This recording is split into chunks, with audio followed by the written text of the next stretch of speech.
Tunisia menciptakan sejarah besar pada laga pamungkas Grup D Piala Dunia 2022 saat melawan Prancis Rabu 30 November malam WIB. Tunisia mampu mengalahkan Prancis dengan skor 1-0. Itu menjadi kemenangan pertama Tunisia atas Prancis. Dalam 4 pertemuan sebelumnya dan semua di laga persahabatan, Tunisia kalah 2 kali dan 2 laga berakhir imbang. Kemenangan Tunisia terasa sangat spesial karena terjadi di laga Piala Dunia dan merupakan pertemuan pertama di turnamen internasional bersua Prancis.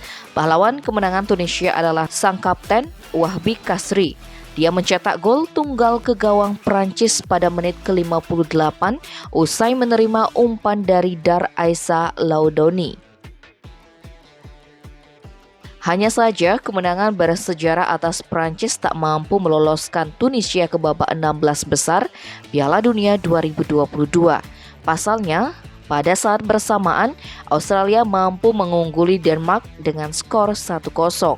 Kemenangan itu membuat Australia mengumpulkan 6 angka dan menemani Prancis dari grup D untuk lolos ke babak 16 besar.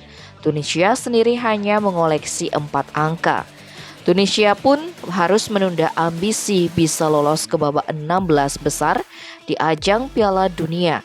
Dari 6 penampilan di Piala Dunia, termasuk Piala Dunia 2022, A Glass of Carthage julukan timnas Tunisia selalu terhenti di fase grup. Sementara itu, Prancis dipastikan menjadi juara grup D meski kalah dari Tunisia pada laga pamungkas. Poin tim asuhan Didier Deschamps itu memang sama dengan Australia yakni 6 angka.